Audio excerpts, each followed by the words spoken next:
Welcome to The Explainer. Today, we're breaking down a topic that can often feel a bit overwhelming for first-time shoppers, and that's whole life insurance.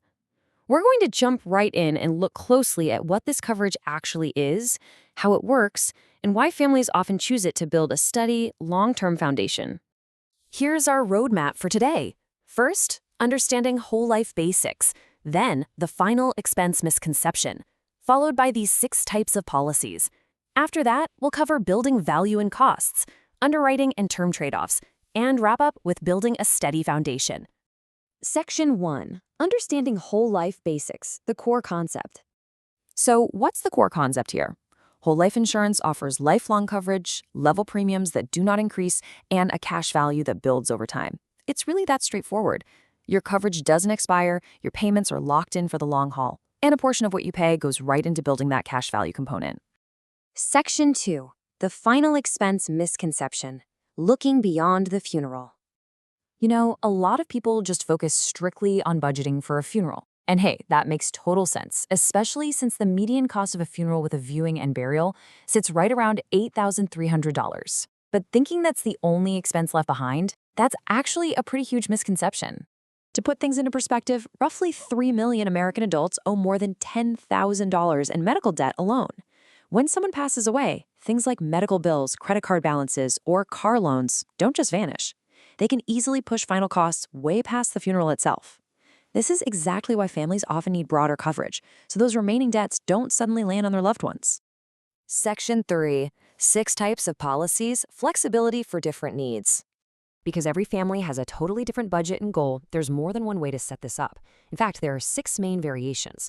Traditional offers straightforward, lifelong coverage with level payments. Limited pay lets you finish making payments over a set period, like before you retire. Single premium is exactly what it sounds like, one large upfront payment at the start. If you need early affordability, modified policies start out lower and then increase. Participating options have level payments but may earn dividends. And finally, final expense policies are smaller, simpler to qualify for, and are designed for end-of-life costs. The big takeaway here, you can absolutely tailor a policy to fit your specific life stage. Section 4. Building value and costs. What to expect over time. Let's take a peek under the hood at how this works over time. Cash value builds slowly on a schedule set right in the contract. And it generally grows tax-deferred, meaning you usually don't pay federal income taxes on the growth from year to year. Later on in life, you may be able to access these funds through policy loans or withdrawals if you ever need them. Just keep in mind, any unpaid loans can reduce the final death benefit going to your family. So what does this actually cost out of pocket? Let's look at some sample monthly premiums for $50,000 in coverage. For a newborn child, it might be just $18 a month. A 45-year-old male might look at $122, while a 65-year-old male could be $269 a month. The pattern is pretty clear. Buying earlier generally means locking in a much lower premium for life. Section 5. Underwriting and term trade-offs. Qualifying and comparing. Now, age isn't the only factor. Carriers assign you a rate class based on your health. Preferred is for excellent health, which gets you the lowest premiums. Standard is for an average risk level, and substandard is for impaired risks, meaning higher premiums. But here's a really crucial note. Rate classes can differ significantly depending on the carrier. One company's standard might be another's substandard, so comparing options across carriers can absolutely pay off. When you're making your final choice, it usually comes down to one main trade-off. Term life insurance provides coverage for a set number of years, generally with a larger death benefit at a lower initial cost, but it has zero cash value. Whole life gives you lifelong coverage, level premiums, and builds cash value, but it generally carries a higher initial cost. Basically, term is often for temporary needs, while whole life fits a permanent need.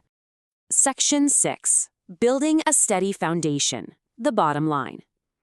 To wrap up this explainer, I want to leave you with a really powerful thought straight from our source material. Whole life insurance is a lot like owning a home, a steady place to build and grow value your family can count on. This coverage is really about establishing a steady foundation while you're still here. So now that you have a handle on the facts, the types, and the costs, what kind of foundation will you choose to build for your family's future?